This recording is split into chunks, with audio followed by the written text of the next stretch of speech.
Hello students, I welcome you all to my channel. I hope आप सब खैरियत से हैं, बहुत अपना ध्यान रख रहे हैं, सिंसियरली एग्जामिनेशन की प्रिपरेशंस में आप सब लगे हैं एंड खूब मेहनत कर रहे हैं। तो आज के सेशन में हम लोग 2 जनवरी 2025 का द हिंदू न्यूज़पेपर और इसके इंपॉर्टेंट करंट अफेयर्स को डिस्कस करेंगे। UPSC civil services 2025 prelims as well as mains को ध्यान में रखते हुए, एज वेल एज जितने भी दूसरे अपकमिंग कॉम्पिटिटिव एग्जामिनेशंस हैं, चाहे एसएससी सीजीएल हो, रेलवे हो, स्टेट पीएससी के एग्जाम्स हो, कोई दूसरे एग्जामिनेशन जिसमें करंट अफेयर पूछा जाता है, उन सबको ध्यान में रखते हुए भी हम लोग आज के सेशन में 2 जनवरी 2025 के करंट अफेयर्स को डिस्कस करेंगे। साथ ही साथ ये भी देखेंगे कि इसमें से एमसीक्यूज वगैरह कैसे फ्रेम किए जा सकते हैं एंड अगर कहीं पर मेंस आंसर राइटिंग में आपने इस डाटा का इस्तेमाल करना है तो किस तरह से आप इसका यूज करें ताकि एक इफेक्टिव आंसर बनकर तैयार हो और आप एक अच्छा जवाब लिख सकें, ज्यादा से ज्यादा मार्क्स फैच कर सकें और अपना सिलेक्शन ले सकें। तो काफी कुछ है जानने के लिए, काफी सारी चीजें हैं आज के सेशन में सीखने के लिए एंड इट्स अ गारंटी ये सेशन आपके एग्जामिनेशन की प्रिपरेशन को, डजंट मैटर आप कौन से कॉम्पिटिटिव एग्जामिनेशन की प्रिपरेशन कर रहे हैं, आपके एक्सपेक्टेशन से ज्यादा एनहांस करेगी। तो इसी नोट पे now without any further ado 2 जनवरी 2025 का द हिंदू और उसके इंपॉर्टेंट करंट अफेयर शुरू करते हैं। पहला समाचार ये रहा, देखते हैं सर। तो पहले समाचार में हम बात करेंगे इंडियन मेट्रोलॉजिकल डिपार्टमेंट के बारे में, जिसको शॉर्ट में हम लोग आईएमडी भी बोलते हैं। न्यूज यह है कि आईएमडी, ये इंडियन मेट्रोलॉजिकल डिपार्टमेंट 15 जनवरी 2025 को 150 साल का हो जाएगा। 1875 में इसको एस्टैब्लिश किया गया था वेदर फोरकास्टिंग के लिए और तब से लेके आज तक लगातार आईएमडी जो है वो वेदर फोरकास्टिंग करता आ रहा है। पहले ब्रिटिश राज के टाइम पीरियड पे ये वेदर फोरकास्टिंग किया करता था, आजादी के बाद में इंडियन गवर्नमेंट के लिए वेदर फोरकास्टिंग कर रहा है और वक्त के साथ में इसकी जो सर्विसेज हैं वो बेहतर से बेहतर होती चली गई है। आज की तारीख में अगर हम आईएमडी की बात करें तो उसमें लगभग 4000 साइंटिफिक पर्सनल्स काम करते हैं, प्लस जितने भी मोस्ट एडवांस किस्म के और सोफिस्टिकेटेड किस्म के मेट्रोलॉजिकल इंस्ट्रूमेंट्स और डिवाइसेस की जरूरत हमें पड़ती है या टेक्नोलॉजीज की जरूरत पड़ती है एक्यूरेट वेदर फोरकास्टिंग के लिए, वो सारी की सारी चीजें आईएमडी के पास मौजूद हैं। और इसका एडवांटेज भी हमें यह हुआ है कि बहुत एक्यूरेट किस्म की मेट्रोलॉजिकल प्रेडिक्शंस आईएमडी के द्वारा की जाती रही हैं, जिसकी मदद से कई बार हम लोगों ने बहुत बड़े बड़े डिजास्टर्स को अवॉइड किया है और कई बार कई सारे जो इंपेंडिंग डिजास्टर्स थे उनके इंपैक्ट को हम लोगों ने कम करने में सफलता हासिल करी है।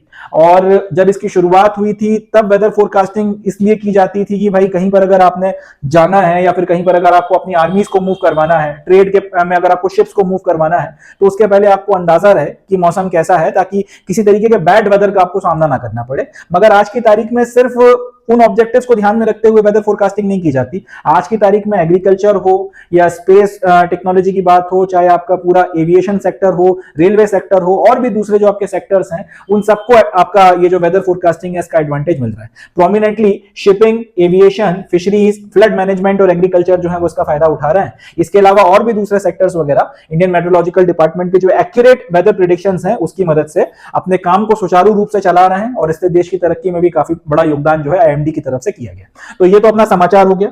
अब यहां से क्वेश्चंस क्या क्या बनेंगे, सीधे सीधे एमसीक्यू बनकर तैयार होते हैं कि भाई ये जो इंडियन मेट्रोलॉजिकल डिपार्टमेंट है ये कितने साल का हुआ है, रिसेंटली इसकी जो है कौन सी वर्षगांठ मनाई गई है वो अपने को याद रखना, 150वीं। एंड दूसरा ये आईएमडी जो है इसकी शुरुआत कब हुई थी तो ये साल अपने को याद रखना पड़ेगा, 1875 या 1875 में इंडियन मेट्रोलॉजिकल डिपार्टमेंट जो है इसको शुरू किया गया था।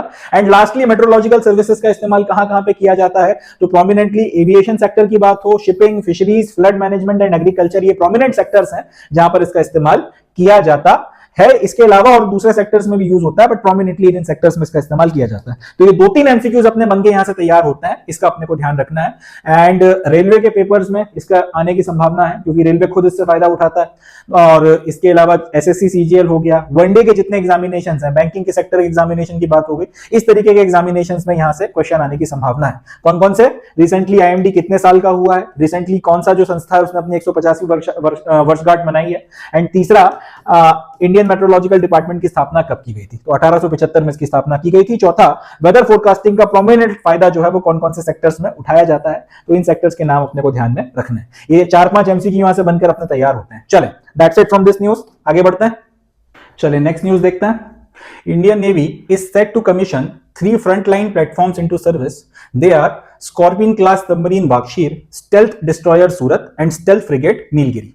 तो भारतीय नौसेना में एक साथ 3 फ्रंटलाइन प्लेटफॉर्म्स को शामिल किया जा रहा है। फ्रंटलाइन प्लेटफॉर्म्स का मतलब क्या होता है कि अगर कभी कोई नेवल वॉरफेयर होती है या फिर कभी कोई नेवल बैटल होती है तो जिन प्लेटफॉर्म्स या जिन इक्विपमेंट्स को सबसे आगे रखा जाता है, जो इस बैटल्स नेवल बैटल्स में सबसे आगे बढ़ चढ़कर हिस्सा लेते हैं, उनको फ्रंटलाइन प्लेटफॉर्म्स बोला जाता है। अब इस तरीके के 3 फ्रंटलाइन प्लेटफॉर्म्स को साइमल्टेनियसली एक साथ भारतीय नौसेना में शामिल किया जा रहा है। इसमें सबसे पहले तो एक स्कॉर्पियन क्लास सबमरीन है जिसका नाम है वाक्षीर, दूसरा एक स्टेल्थ डिस्ट्रॉयर है सूरत और तीसरा है स्टेल्थ फ्रिगेट नीलगिरी। इन तीनों को एक साथ जो है कमीशन किया जा रहा है। अब ये news exam point of view से बहुत इंपॉर्टेंट है, खासतौर पे जो डिफेंस एग्जाम के एस्पिरेंट्स हैं उनके लिए न्यूज बहुत काम की है। इसके अलावा यूपीएससी में भी इसमें से सवाल आने के चांसेस हैं, प्लस वन डे के जितने एग्जाम्स होते हैं, एसएससी हो, रेलवे हो या कोई दूसरे एग्जाम्स हो, उसमें इस पर्टिकुलर न्यूज में से क्वेश्चन आने की हाई चांसेस है। वजह यह है कि देखिए जनरली ऐसा आए दिन नहीं होता कि, और ये सिर्फ इंडियन नेवी के लिए लागू नहीं होता, यूनाइटेड स्टेट्स की नेवी की बात कर लें या किसी और अच्छी नेवी की बात कर लें, आए दिन ऐसा नहीं होता कि 3-3, 4-4 शिप्स इस तरीके से एक साथ साइमल्टेनियसली कमीशन हो रहे हो। मगर भारतीय नौसेना में ये चीज हो रही है तो ये बड़ी खबर है, इंपॉर्टेंट खबर है। तो एक साथ ये तीनों जो है कमीशन हो रहे हैं और इनके बारे में अपने को पता होना चाहिए और यहां से चांसेस हैं कि यहां से क्वेश्चन जो है पूछा जा सकता है। तो एक एक करके देखते हैं ना। सबसे पहले तो ये जो स्कॉर्पियन क्लास सबमरीन है वाक्षीर, थोड़ा सा इसके बारे में बातचीत करते हैं। It is 6th and last scorpion class submarine which was built in partnership with France over project 75। It is diesel electrical submarine.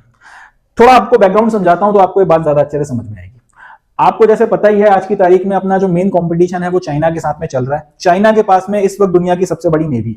अब उसको ध्यान में रखते हुए इंडियन ओशियन में हमारे लिए चाइना कल को कोई थ्रेट ना क्रिएट कर दे, हम लोग भी अपनी नेवी को मॉडर्नाइज करने में बहुत ज्यादा जोर दे रहे हैं, बहुत ज्यादा फोकस कर रहे हैं। इसी इंडियनाइजेशन, इसी ये जो मॉडर्नाइजेशन की प्रोसेस है, इसमें एक प्रोजेक्ट है जिसका नाम है प्रोजेक्ट 75I। इस प्रोजेक्ट 75I में हमने ये डिसाइड किया है कि हम लोग दुनिया की 6 सबसे एडवांस सबमरीन जो हैं उनको बनाकर अपनी नौसेना में शामिल करेंगे। अब प्रॉब्लम यह है कि ये जो 75I के प्रोजेक्ट के तहत में जो 6 सबमरीन बननी है, कब ये सबमरीन बनेंगी, कब इनकी टेस्टिंग होगी और कब ये नेवी में शामिल होंगी, इसकी अभी कोई डे जो है या इसकी कोई टाइमलाइन जो है वो भी फिक्स नहीं हुई है।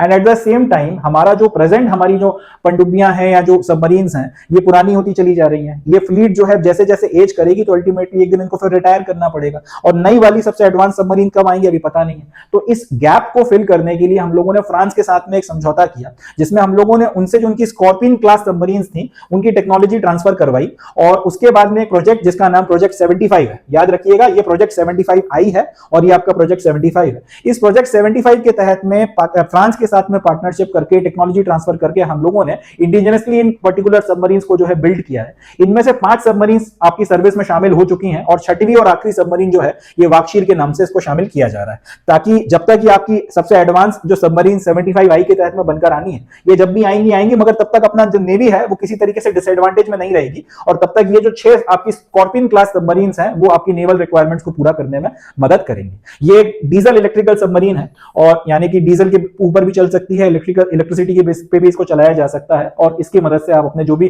फ्रंट लाइन ऑपरेशंस हैं उनको इफेक्टिवली कर सकते हैं। इसके पहले की जो 5 सबमरीन सर्विस में शामिल हैं वो बहुत बढ़िया काम कर रही हैं, बहुत अच्छी सर्विस प्रोवाइड कर रही हैं। तो ये एक इस तरह से कह सकते हैं कि आपने इसको ट्राइड एंड टेस्टेड प्रोजेक्ट है। और क्योंकि मैं ये न्यूज थोड़ा सा लेट रिकॉर्ड कर रहा हूं इसलिए मैं इसके आगे की भी आपको खबर देता हूं।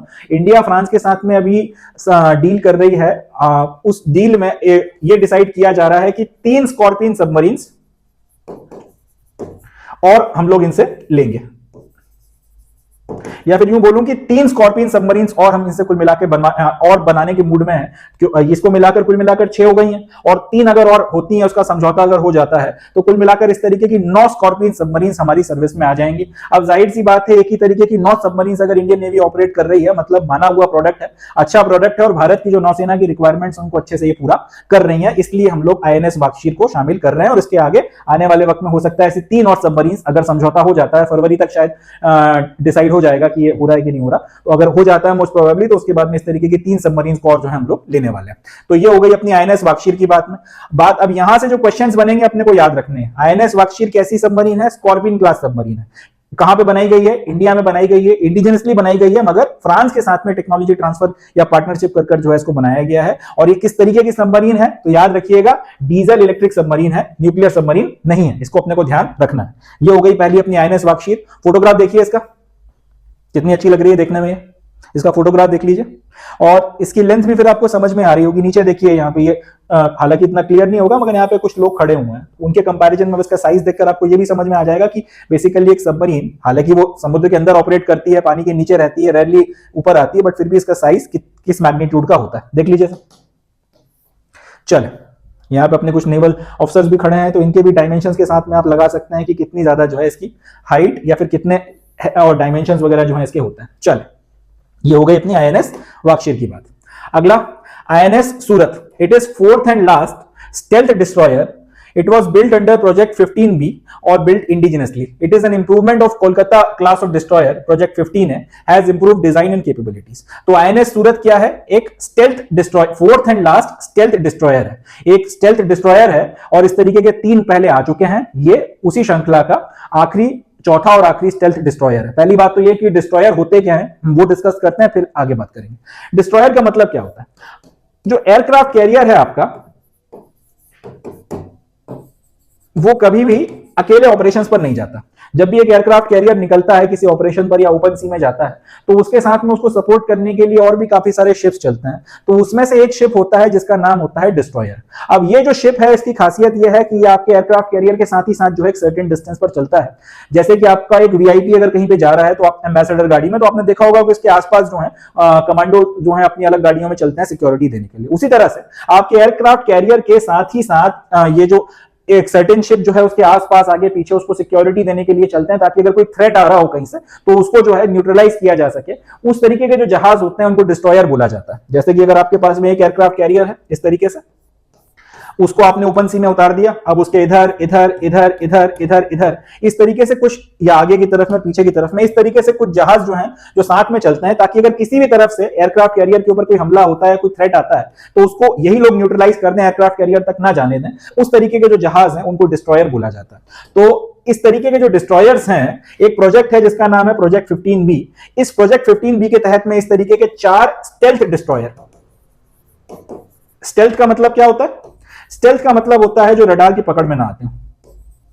तो इस तरीके के 4 स्टेल्थ डिस्ट्रॉयर जो है प्रोजेक्ट 15B के तहत में इंडिजिनसली भारत में बनाए गए हैं। इसमें हम लोगों ने बाहर किसी से मदद नहीं ली, हमने अपनी इंजीनियरिंग लगाई, अपना दिमाग लगाया, और इस तरीके के 4 स्टेल्थ डिस्ट्रॉयर हमने बनाकर तैयार किए हैं। इसमें से 3 पहले डिलीवर हो चुके हैं, और ये जो चौथा वाला है इसको अब डिलीवर किया जा रहा है। और इसका नाम क्या रखा गया है? इसका नाम रखा गया है आईएनएस सूरत। तो याद रखिएगा, डिस्ट्रॉयर क्या होता है? एयरक्राफ्ट कैरियर के साथ में जो जहाज चलते हैं, साथ में उसको सपोर्ट करने के लिए, उसके प्रोटेक्शन के लिए, जो एयरक्राफ्ट कैरियर पर अगर कोई भी थ्रेट आता है तो उसको डिस्ट्रॉय कर देते हैं, उसको एयरक्राफ्ट कैरियर तक पहुंचने नहीं देते। उस तरीके के जहाजों को डिस्ट्रॉयर बोला जाता है।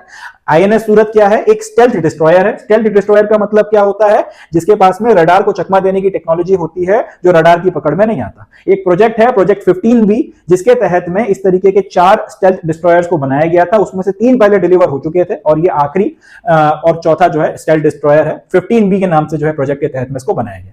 It is an improvement of Kolkata class of destroyers, project 15 है। अब ऐसा भी नहीं है कि इसके पहले अपने पास में डिस्ट्रॉयर्स नहीं थे, या इसके पहले जो है हम लोगों ने भारत में डिस्ट्रॉयर्स को नहीं बनाया था। इसके पहले भी हमारे पास डिस्ट्रॉयर्स हमने बनाने की कैपेबिलिटी थी, और जो डिस्ट्रॉयर्स हम लोगों ने इसके पहले बनाए थे वो बनाए गए थे प्रोजेक्ट 15A के तहत में। ये जो डिस्ट्रॉयर्स बनकर तैयार हुए थे, इनको नाम दिया गया था कोलकाता क्लास ऑफ डिस्ट्रॉयर्स। याद रखिएगा, कोलकाता क्लास ऑफ डिस्ट्रॉयर्स बनाए गए थे प्रोजेक्ट 15A के तहत में। बाद में उनको सर्विस में उतारा गया। उसमें फिर उनको ऑपरेट करते वक्त में जो भी कमियां वगैरह लगी, डिजाइन में जो भी इंप्रूवमेंट वगैरह करने थे किए गए, और उसके बाद में फिर ये नया प्रोजेक्ट लॉन्च किया गया, प्रोजेक्ट 15B। अब इस प्रोजेक्ट 15B के तहत में, ये जो प्रोजेक्ट 15B के तहत में डिस्ट्रॉयर्स बना के तैयार किए गए हैं, ये याद रखिएगा, इंपॉर्टेंट है, इनको नाम दिया गया है विशाखापट्टनम।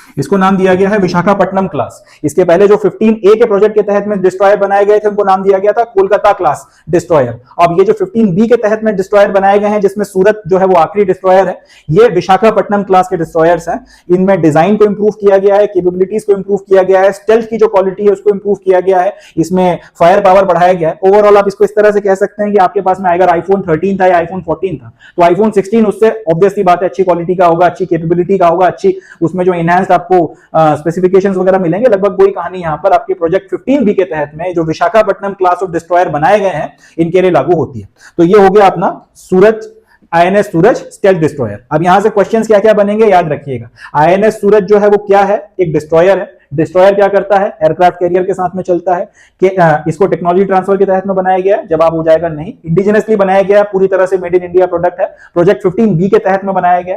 कौन सी क्लास ऑफ डिस्ट्रॉयर को बिलोंग करता है, विशाखापट्टनम क्लास ऑफ डिस्ट्रॉयर को बिलोंग करता है। किसका इंप्रूवमेंट है, तो प्रोजेक्ट 15A के तहत में जो कोलकाता क्लास ऑफ डिस्ट्रॉयर्स बनाए गए थे उसका इंप्रूवमेंट है। और क्या और इसकी कैपेबिलिटी क्या है, स्टेल्थ डिस्ट्रॉयर है। स्टेल्थ डिस्ट्रॉयर का मतलब क्या होता है, रडार की पकड़ में नहीं आता। और विशाखापट्टनम क्लास के ऐसे कुल मिलाकर प्रोजेक्ट 15B के तहत में कितने डिस्ट्रॉयर बनाए गए हैं, जवाब हो जाएगा 4 डिस्ट्रॉयर बनाए गए हैं, 3 पहले बन चुके हैं, सूरत उसमें आखिरी है। चल that's it from this news. Photograph देख लीजिए एक बार इसका, थोड़ा बड़ा कर देता हूं, देखिए। चलें आगे बढ़ते हैं। अब बात करते हैं आईएनएस नीलगिरी की।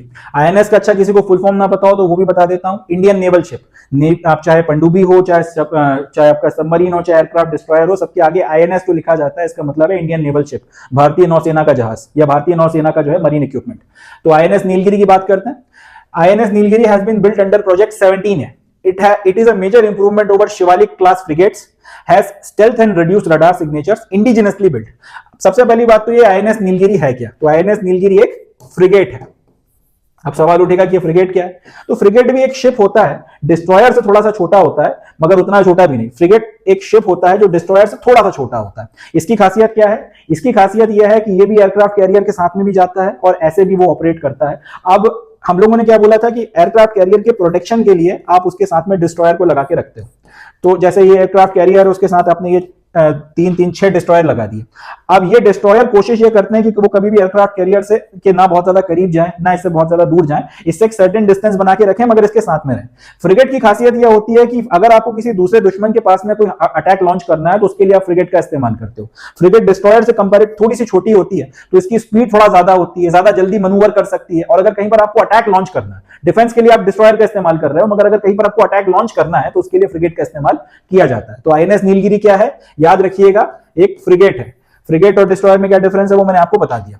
थोड़ा सा छोटा होता है डिस्ट्रॉयर से मगर इसका इस्तेमाल आपकी डिफेंस के लिए ना करके ऑफेंस के लिए किया जाता है, अटैक करने के लिए इसका इस्तेमाल किया जाता है। ना सिर्फ एयरक्राफ्ट कैरियर्स के साथ में ऑपरेट करते हैं मगर इंडिविजुअली भी दूसरे जहाजों के साथ में इनको भेजा जाता है। सबमरीन के साथ में भी जो है इनको कई बार कोऑर्डिनेशन में इस्तेमाल किया जाता है। 17A प्रोजेक्ट के तहत में आईएनएस नीलगिरी को बनाकर तैयार किया गया है। इसके पहले एक अलग क्लास इस्तेमाल हो रही थी जिसका नाम था शिवालिक क्लास फ्रिगेट्स। उसके इंप्रूवमेंट के तौर पर आईएनएस नीलगिरी को जो है लेकर आया गया। इसकी भी खासियत क्या है, खासियत यही है कि इसकी जो स्टेल्थ है यानी कि रडार की पकड़ में ना आने की कैपेबिलिटीज को और ज्यादा इंप्रूव किया गया है। साथ ही साथ इसका जो रडार सिग्नेचर है वो बहुत कम हो गया है। जब आप मूव करते हो तो आपके मूवमेंट वगैरह का जो एक सिग्नेचर बनता है, जिसको इलेक्ट्रॉनिक सिग्नेचर बेसिकली बनकर तैयार होता है, जिसको रडार पकड़ता है या दूसरे इक्विपमेंट्स वगैरह ट्रेस करते हैं, वो बहुत ज्यादा मिनिमाइज कर दिया गया है यहाँ पर, ताकि किसी भी तरीके से पकड़ में आना जो है रडार की वो थोड़ा सा मुश्किल हो जाए। पूरी तरह से तो मैं नहीं कहूंगा कि एकदम आप रडार की पकड़ में आओगे ही नहीं।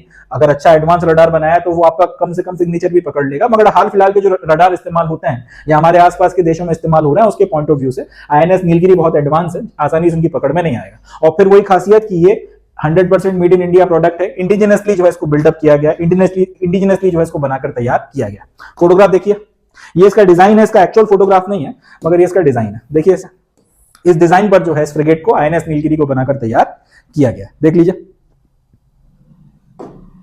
चलें, तो ये हो गया अपना समाचार। अब यहां से क्वेश्चंस कैसे कैसे बनेंगे वो देख लेते हैं।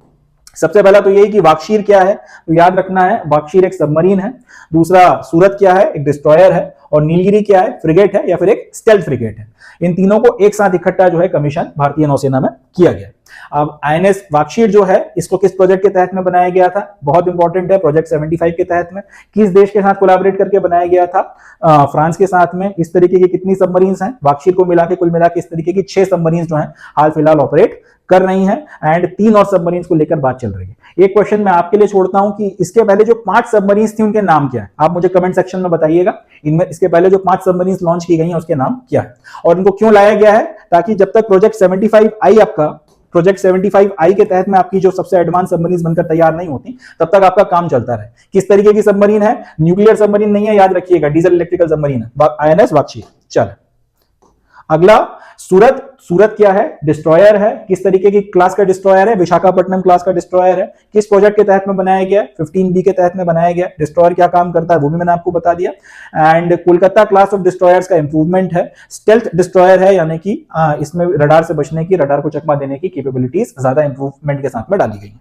लास्टली आईएनएस नीलगिरी, ये एक फ्रिगेट है। फ्रिगेट क्या काम करती है वो मैंने आपको बता दिया। Shivalik class of frigates Indian navy operate करती थी, उससे ज्यादा इंप्रूव वर्जन जो है बनाकर तैयार किया गया है। प्रोजेक्ट 17A के तहत में इसका निर्माण, इसका कंस्ट्रक्शन किया गया है, इंडिजिनसली बनाया गया है।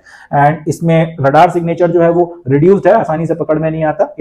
और इसके अलावा स्टेल टेक्नोलॉजी भी है जो है वो काफी ज्यादा इंप्रूव्ड है, आसानी से जो है इसको रडार पे कैप्चर या ट्रेस नहीं किया जा सकता। चले, that's it from this news. And फिर कह रहा हूं, डिफेंस पॉइंट ऑफ व्यू से बहुत इंपॉर्टेंट है, अच्छे से आपने इसको प्रिपेयर करना है। चले नेक्स्ट न्यूज देखते हैं।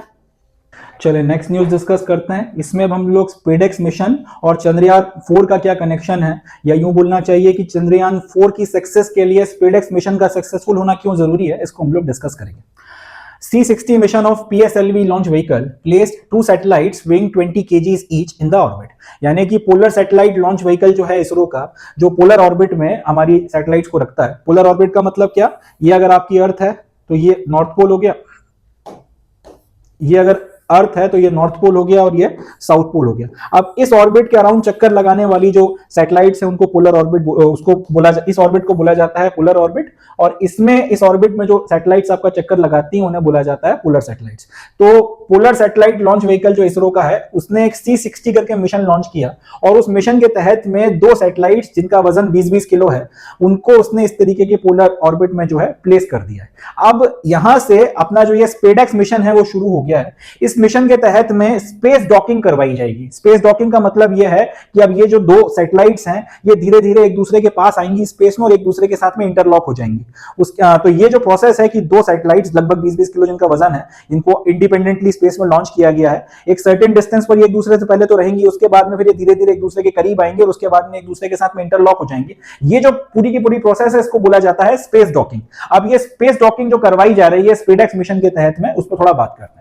They will now rendezvous and dock with each other as part of ISRO's first space docking experiment. The distance will increase up to 20 kilometers between the 2 satellites, and then rendezvous and docking will take place. तो अभी इनको launch कर दिया गया है, लगभग इनके बीच में 20 किलोमीटर तक का डिस्टेंस जो है वो बनाया जाएगा। कुछ वक्त तक ये 20 किलोमीटर का डिस्टेंस मेंटेन करवाया जाएगा और उसके बाद में फिर धीरे धीरे एक दूसरे के करीब आएंगी, एक दूसरे से इनका मिलाप होगा और एक दूसरे के साथ में इंटरलॉकिंग होगी। और जैसे ये होगा उसी के साथ में हम लोग बोलेंगे कि आपकी स्पेस डॉकिंग जो है दोनों सैटेलाइट्स की वो पूरी हो गई है, या फिर जो आपका स्पेडेक्स मिशन जो है वो सक्सेसफुल हो गया।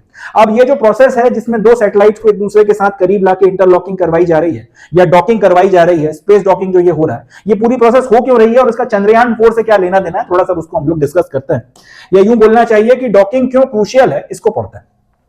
Docking is a crucial technology to master for ISRO for Chandrayaan 4 mission and upcoming Indian space station. Reason: for Chandrayaan 4, ISRO will launch mission module in 2 launch vehicles. At various points during the mission, the modules will undergo docking and undocking maneuvers before finally transporting a canister of lunar oil safely back to Earth. तो ये जो docking करवाई जा रही है, ये जो space docking हो रही है, या यूं बोलना चाहिए कि एक दूसरे के साथ आपने स्पेस में जो सैटेलाइट्स की इंटरलॉकिंग करवाई है, ये टेक्नोलॉजी इसलिए इंपॉर्टेंट है क्योंकि जब तक हम लोग इसको मास्टर नहीं करेंगे तब तक हम लोग अपना चंद्रयान 4 मिशन नहीं भेज सकते और ना ही हम लोग अपना स्पेस स्टेशन जो है जो हम बनाना चाहते हैं 2035 तक उसको बना पाएंगे। चंद्रयान 4 की बात करते हैं। इसमें इसरो का कहना यह है कि हम लोग 2 मॉड्यूल जो है वो लॉन्च करने वाले हैं। चंद्रयान 3 में एक ही मॉड्यूल लॉन्च किया गया था और वो अल्टीमेटली फिर जाके चांद पे लैंड कर गया हमारा लैंडर, और उसने फिर हमें सिग्नल भेजना शुरू किए। चंद्रयान 4 में इसरो वालों का प्लान यह है कि हम लोग 2 मॉड्यूल लॉन्च करेंगे स्पेस में, 2 अलग अलग लॉन्च व्हीकल्स पे।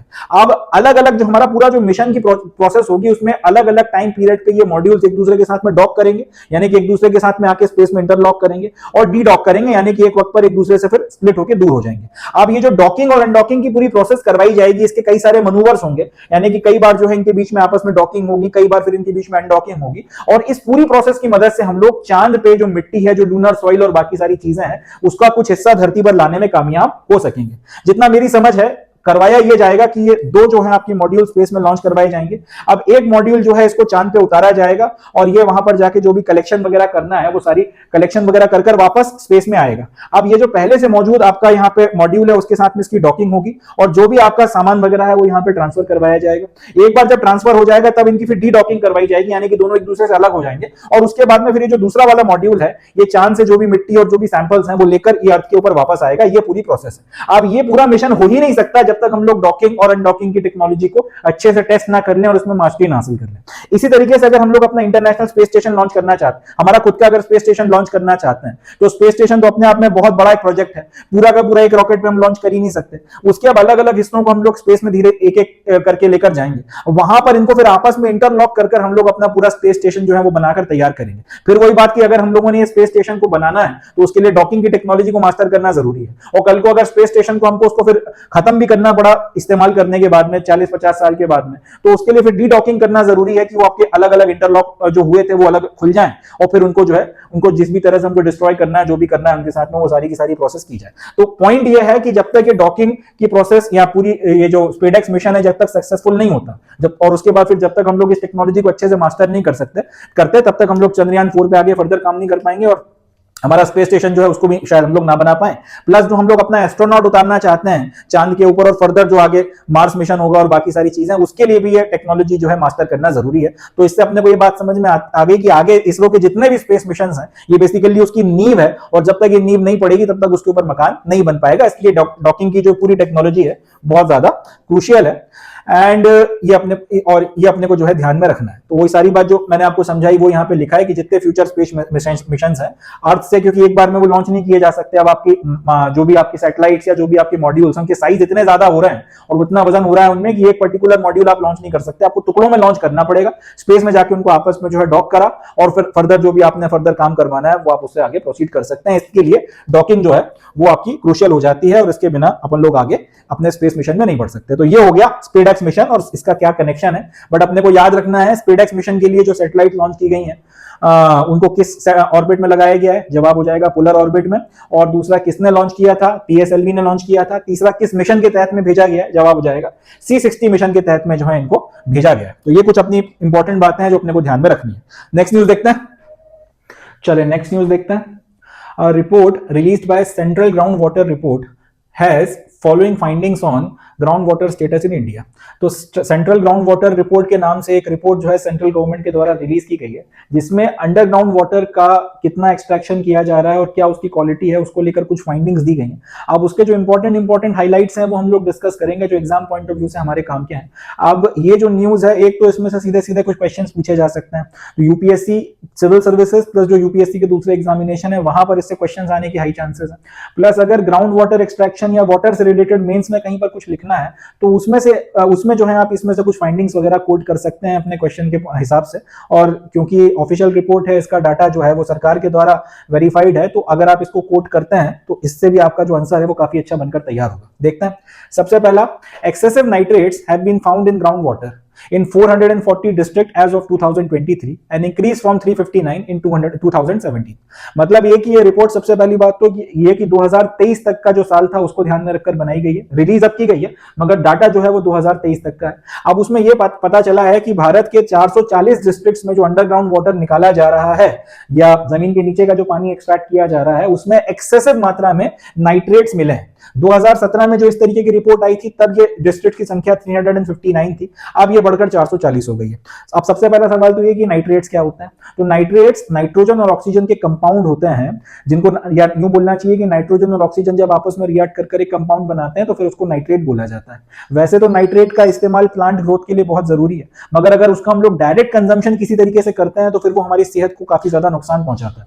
तो इनका कहना यह है कि अभी जो अंडरग्राउंड वाटर भारत में है, भारत के 440 जिलों में जितनी मात्रा में उसमें नाइट्रेट होने चाहिए उससे ज्यादा एक्सेसिव मात्रा में नाइट्रेट जो है उसमें निकल कर आ रहा है। 2017 में कुल मिला के 359 डिस्ट्रिक्ट्स में ऐसा हो रहा था मगर 2023 के डाटा के अनुसार लगभग 440 जिले ऐसे हैं जहां पर पानी में जरूरत से ज्यादा मात्रा में नाइट्रेट मिल रहा है। अब ये जो नाइट्रेट है, जैसा कि मैंने कहा कि ये सेहत के लिए अगर डायरेक्ट कंजम्पशन किया जाए, किसी तरह से डायरेक्ट आपकी बॉडी के अंदर जाए, तो ये सेहत के लिए ठीक नहीं होता। उसमें भी खास तौर पर जो छोटे बच्चे होते हैं उनके लिए अपने आप में एक बहुत बड़ा हेल्थ हजार्ड है। जो वयस्क हैं उनकी बॉडी फिर भी शायद एक बार को बर्दाश्त कर जाएगी, मगर अगर, क्योंकि पानी एक ऐसी चीज है रेगुलरली आपने उसका कंजम्पशन करना ही करना, उसके बिना तो आप जी नहीं सकते, अस्तित्व नहीं हो सकता। तो क्योंकि लगातार इसका कंजम्पशन होना है और यंग बच्चों की खासतौर पर बात की जाए तो उनके लिए एक हेल्थ हजार्ड है, और कहीं ना कहीं इन्वायरमेंटल टॉक्सिसिटी जो है उसका एक प्रोमिनेंट सोर्स ये बनकर आ गया, या इन्वायरमेंट से की जो टॉक्सिसिटी है जिससे बच्चों को नुकसान हो रहा है और जिससे एक हेल्थ हजार्ड क्रिएट हो सकता है, उसका एक मेजर सोर्स के तौर पर अंडरग्राउंड वाटर, जिसमें नाइट्रेट की मात्रा बहुत ज्यादा है, वो उभर कर एक सोर्स के तौर पर आ रहा है। दूसरा point, data says that 56% of India's district have excessive nitrates, that is more than 45 milligram पर लीटर। तो जो एक एक्सेप्टेबल मात्रा है नाइट्रेट्स की वो है 45 मिलीग्राम पर लीटर, यानी कि 45 मिलीग्राम या इससे कम मात्रा में अगर नाइट्रेट है पानी में और उसका आप कंजम्पशन करते हो तो वो सेफ माना जाता है, उससे कोई दिक्कत की बात नहीं है। अगर आप लोग हैं तो बच्चा हो या बुजुर्ग हो या वयस्क हो, उसको कोई नुकसान नहीं होगा। मगर यहां पे पता क्या चल रहा है कि भारत के लगभग 56% जिले ऐसे हैं जिसमें ये जो 45 मिलीग्राम पर लीटर की मात्रा रखी गई है, इससे बहुत ज्यादा मात्रा में नाइट्रेट पानी में मिल रहा है। दूसरे शब्दों में एक्सेसिव नाइट्रेट जो है यहाँ पे मिल रहा है, और फिर वही बात कि फिर ये हेल्थ हजार्ड जो है उसमें आपका कन्वर्ट हो जाएगा। ये एनवायरमेंटल टॉक्सिसिटी का एक सोर्स है और हमारे जो बच्चे हैं, यंग बच्चे, उनको काफी ज्यादा नुकसान ये पहुंचा रहा है। ये इसकी एक फाइंडिंग है। इसके बाद अब सवाल उठता है कि इतनी ज्यादा मात्रा में आखिर नाइट्रेट जो है वो पानी में क्यों मिल रहे हैं? 440 दिनों में आपको ज्यादा मात्रा में नाइट्रेट जो है वो मिला है। एक्सेप्टेबल लिमिट से ज्यादा जो है नाइट्रेट लगभग 56% जिलों में हासिल किया गया है या फाउंड किया गया है। इसकी वजह क्या है? तो इसका रीजन ये लोग बताते हैं, largely it is due to excessive use of subsidised synthetic nitrogenous fertiliser as a key input for farming. तो क्योंकि जैसा कि मैंने आपको बताया कि प्लांट ग्रोथ के लिए नाइट्रेट जो है वो काफी अच्छे माने जाते हैं। दाल वगैरह जो उगाई जाती है उसमें नाइट्रेट्स का योगदान काफी, उसकी ग्रोथ में नाइट्रेट्स का एक बड़ा योगदान होता है। नाइट्रोजन फिक्सेशन की पूरी प्रोसेस होती है। तो ज्यादा मात्रा में आपको उपज मिले, आपकी जो फार्मिंग है वो ज्यादा बेहतर तरह से हो सके, उसके लिए सिंथेटिक नाइट्रेट जो है वो भी आपको दिए जाते हैं फर्टिलाइजर्स में। खासतौर पर जो नाइट्रोजनस फर्टिलाइजर्स हैं, जो nitrogen based fertiliser, synthetic fertilisers हैं, यूरिया हो गया, इस तरीके के दूसरे फर्टिलाइजर्स, उनका खूब एक्सेसिव इस्तेमाल हो रहा है।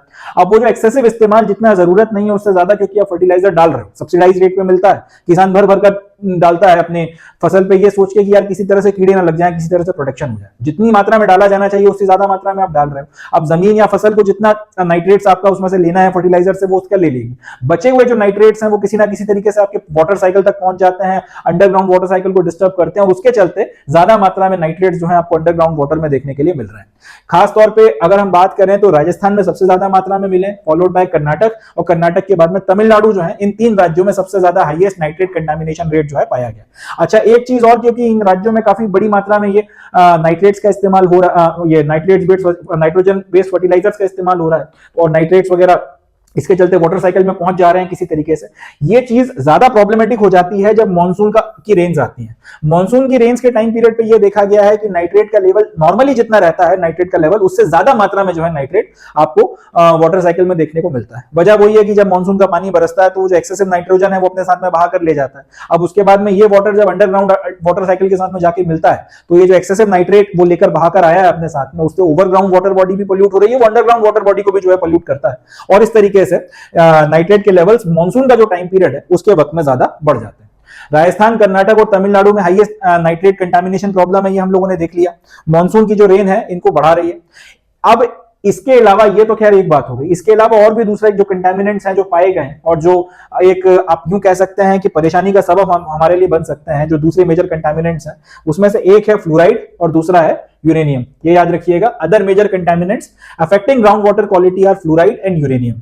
नाइट्रेट्स के अलावा फ्लोराइड और यूरेनियम भी जो है दूसरे आपके मेजर कंटामिनेंट्स हैं, और इनकी सबसे ज्यादा मात्रा राजस्थान और पंजाब में रिपोर्ट की गई है। या भी यूं बोलना चाहिए कि राजस्थान और पंजाब से जो सैंपल्स लिए गए थे, यहां या जितने अलग अलग राज्यों से जो सैंपल्स लिए गए थे, उसमें राजस्थान और पंजाब में जो सैंपल्स है उसमें हाईएस्ट मात्रा में फ्लोराइड और यूरेनियम जो है वो बढ़ा हुआ मिला है। यूरेनियम का कंसंट्रेशन ये माना जाता है कि कहीं पर भी अगर आपको अंडरग्राउंड वाटर में 30 पार्ट्स पर बिलियन, समझिएगा 30 पार्ट्स पर बिलियन, अगर आपको ये 30 या 30 अगर 30 से कम अगर यूरेनियम के पार्ट्स पर बिलियन मिल रहा है तब तो ठीक है, मगर अगर कहीं पर 30 पार्ट्स पर बिलियन या इससे ज्यादा एक्सेस में अगर आपको यूरेनियम के अगर ट्रेसेस मिल रहा है, इसका मतलब वो जो वाटर है वो फिट नहीं है, वो अनसेफ है, वो कंटामिनेटेड है या पोल्यूटेड है। यहां पे अपने को ये पता चल रहा है कि कई जगहों पे राजस्थान और पंजाब में 100 पार्ट्स पर बिलियन जो है यूरेनियम क्रॉस कर रहा है वाटर में, उसकी मात्रा जहां पे 30 एक्सेप्टेबल नहीं है वहां पे 100 पार्ट्स पर बिलियन तक जो है वो क्रॉस कर रही है। तो इसके चलते भी जो है कहीं ना कहीं ये अपने आप में खतरे की घंटी है और ये बहुत ज्यादा हमारे लिए आगे भारी पड़ सकता है। ये एक और पर्टिकुलर फाइंडिंग है। एंड लास्टली कि ऑन द होल अगर हम बात करें तो भारत में लगभग 60.4% जो है ग्राउंड वाटर एक्सट्रैक्शन किया जा रहा है। मतलब जितना हमारे पास में टोटल ग्राउंड वाटर है, हम उसका 60.4% जो है एक्सट्रैक्ट कर बाहर ला रहे हैं जमीन पर और उसका इस्तेमाल हम लोग कर रहे हैं। दूसरे शब्दों में आधे से ज्यादा ग्राउंड वाटर जो है भारत का सिंचाई में और बाकी सारी चीजों में इस्तेमाल हो रहा है। ये सारे जो है कुछ इंपॉर्टेंट पॉइंट्स हैं जो इस रिपोर्ट से निकल कर आते हैं, जो अपने को तैयार करने हैं। अब ये जो पूरा का पूरा समाचार है, यहां से क्वेश्चंस अगर पूछे गए तो किस तरह से पूछे जाएंगे। सबसे पहला तो ये कि ये नाइट्रेट्स होते क्या हैं, या नाइट्रेट्स की जो है परमिसिबल लिमिट कितनी है। तो अपने को याद रखना है 45 मिलीग्राम पर लीटर जो है नाइट्रेट्स की परमिसिबल लिमिट है। मगर पता क्या चल रहा है कि भारत में ये परमिसिबल लिमिट हर जगह क्रॉस हो रही है। 440 डिस्ट्रिक्ट्स ऐसे हैं जहां पर ये परमिसिबल लिमिट क्रॉस हुई है। दूसरे शब्दों में भारत की 56% जो आपकी 56% जो डिस्ट्रिक्ट्स है वहां पर एक्सेसिव नाइट्रेट लिमिट हमको देखने के लिए मिली है। एक तो ये पॉइंट अपने को याद रखना है। दूसरा ये अपने को याद रखना है कि किन किन राज्यों में सबसे ज्यादा मात्रा में नाइट्रेट्स मिले हैं। तो Rajasthan followed by Karnataka and Tamil Nadu में। तीसरा, मॉनसून की रेंज जो है इनको बढ़ाने का काम करती हैं और इतनी ज्यादा मात्रा में नाइट्रेट्स मिलने के पीछे की वजह एक्सेसिव जो नाइट्रोजन बेस्ड फर्टिलाइजर्स इस्तेमाल हो रहे हैं, नाइट्रोजनस फर्टिलाइजर्स का जो इस्तेमाल है वो प्रोमिनेंट रीजन है जिसके चलते ये काफी ज्यादा बढ़ गए हैं, काफी ज्यादा मात्रा में या जितना एक्सेप्टेबल लिमिट्स है उससे ज्यादा मात्रा में हमको देखने को मिल रहा है। इसके अलावा और दूसरे कौन कौन से आपके पोल्यूटेंट्स या कंटामिनेंट्स देखने को मिले हैं? फ्लोराइड और यूरेनियम। यूरेनियम की एक्सेप्टेबल लिमिट कितनी है? 30 पार्ट्स पर बिलियन, बट पंजाब और राजस्थान के कई इलाकों में ये 100 पार्ट्स पर बिलियन को भी क्रॉस कर रहा है, ऐसा इस रिपोर्ट में कहा गया है। और ओवरऑल भारत में जितना टोटल अंडरग्राउंड वाटर है उसका 60.4% एक्सट्रैक्ट कर हम लोग इस्तेमाल कर रहे हैं। ये कुछ इंपॉर्टेंट फैक्ट्स हैं जो अपने को याद रखने हैं, जिसके ऊपर एमसीक्यू बनाया जा सकता है। यूपीएससी में खासतौर पर इसके ऊपर से क्वेश्चन पूछे जा सकते हैं, या फिर अगर मेंस में अंडरग्राउंड वाटर हार्वेस्टिंग या फिर उसका कितना इस्तेमाल करना चाहिए, जुडिशियस इस्तेमाल कैसे होना चाहिए, इसके ऊपर अगर कोई सवाल पूछा जाए तो आप इसको कोट कर सकते हैं। चलें, that's it from this news, आगे बढ़ते हैं। So with this we come to end of today's session. आज के सेशन में बस इतना ही। अब मैं मिलता हूं आपसे नेक्स्ट सेशन में, जिसमें हम लोग 3 जनवरी 2025 का द हिंदू और उसके इंपॉर्टेंट करंट अफेयर्स को डिस्कस करेंगे। तब तक के लिए अपना बहुत ध्यान रखें, खुश रहें और मेहनत करते रहें। Thank you. जय हिंद।